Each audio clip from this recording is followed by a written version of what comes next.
Hi friends, welcome to my channel Simple Learning Tips. First, management. So basically in this model, HR strategy is used as a tool to monitor and control employee performance. Now, next one is resource-based models. Now, see, always when I always tell you that whenever you are understanding a concept, understand the word meaning. Okay, control based. So that means something is control, like control. You have to control something, right? So that is employee performance. Next one is resource. So resources means, of course, this model it believes that the focus has to be given to resources and capabilities of an organization.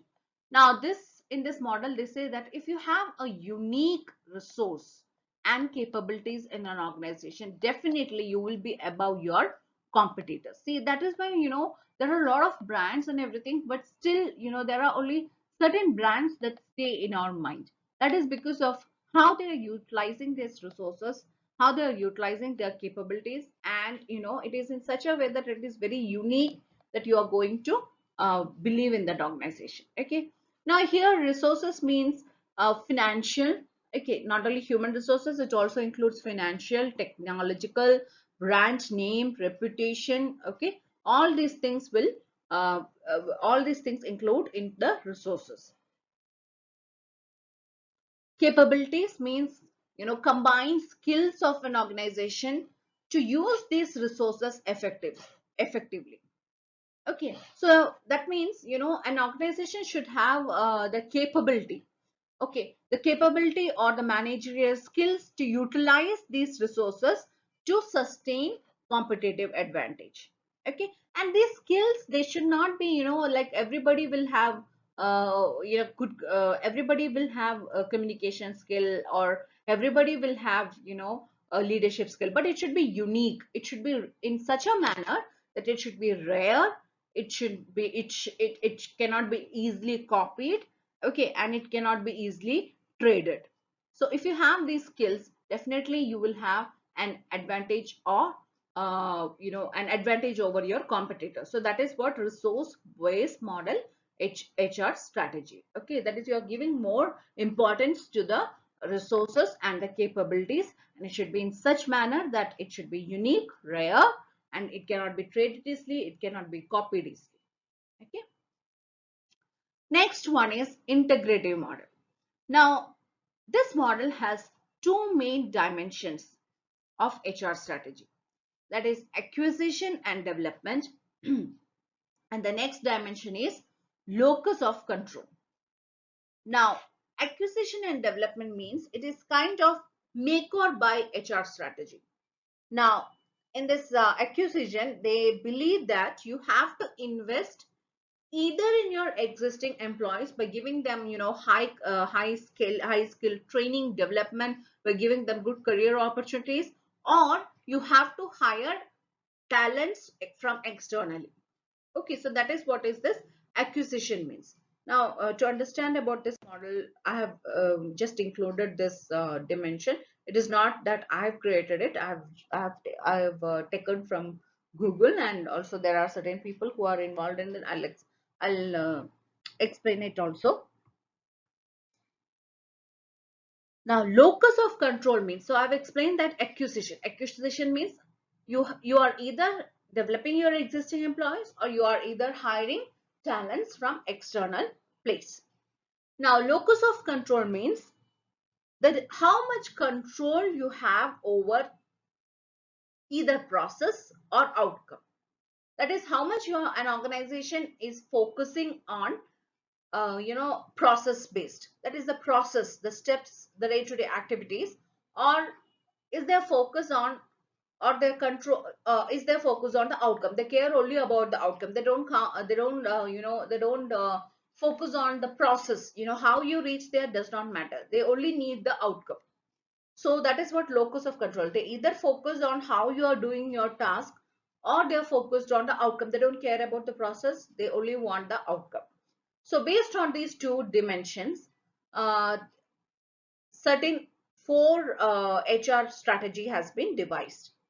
So first one is commitment HR strategy. Now, if you see the quadrant, it comes in the focus is more on outcomes and also based on internal employees. So that means that internal employees will be trained, they will be given, all the facilities, and the only result, and the company mainly focuses on the outcome. Next one, collaborative.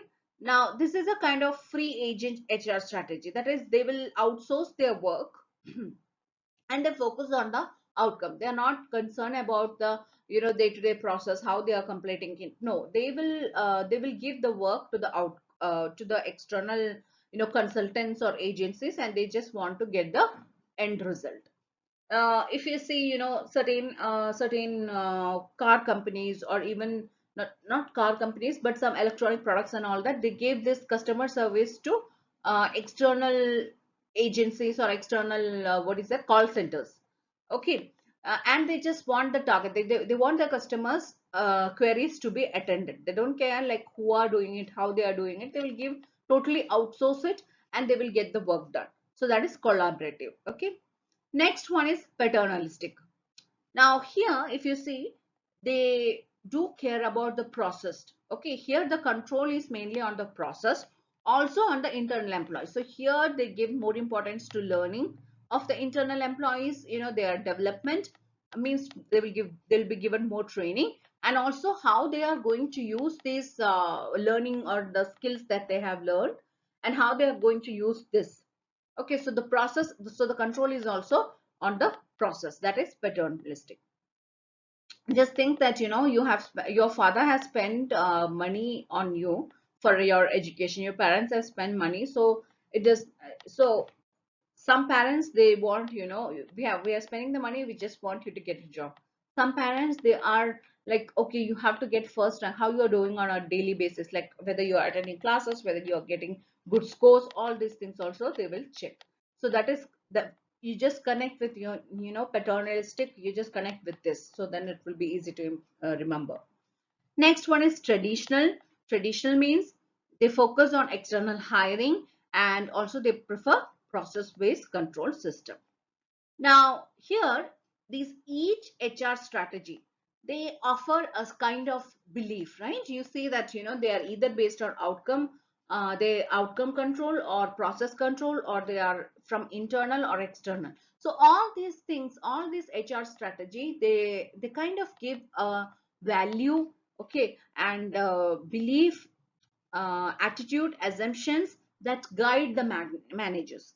Now, if you're very lucky, definitely when you will join a company, and if it aligns with the values that you have, consider yourself lucky.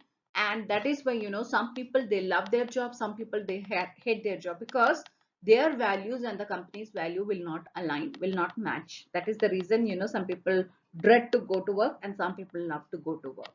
Okay, this is just a small tip that I have to give. So whenever you are joining an organization, if you have the luxury to choose, please don't go somewhere for the sake of getting a job. Understand your values and understand the company's values. And if it aligns, you will actually be very happy to work in that organization. Next model, matching model. Now, this matching model is also known as hard HRM. Now, why it is hard? Because here their employees, they are treated as a resource to achieve organization's success strategy. Now, this strategy believes that, organization strategy involves three interconnected issues. For them, see, for these people, human resource are only a source, or they are treated as a calculator to achieve uh, uh, these three choices. Like, according to this matching model, they have three issues in the organization. First is mission and goal strategy. Now, they believe that an organization should have a good mission and goal.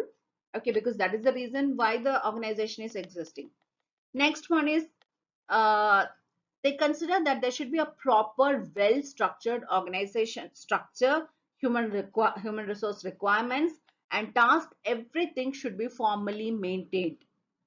Okay, including the communication flow system, reward system, accounting, everything should be laid out formally. that you have a rule book for everything. That is what this matching model HR strategy follows.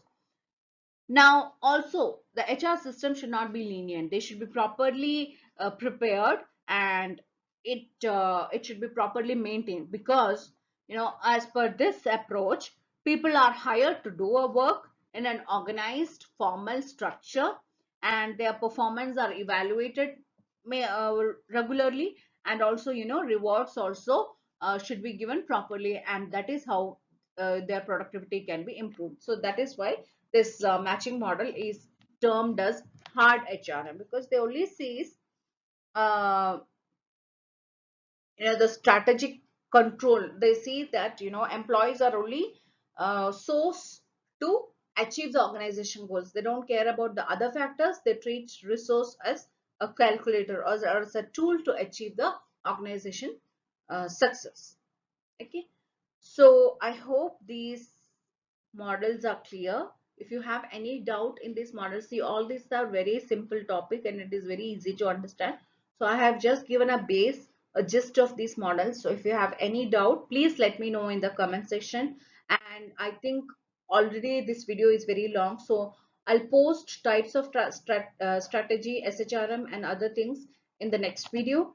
So if you like this video, please like this, share and subscribe to this channel, and also please don't forget to share this video. It will be helpful for a lot of students. Please leave your comments below. Thank you for watching this video. Stay tuned for more videos like this. Thank you.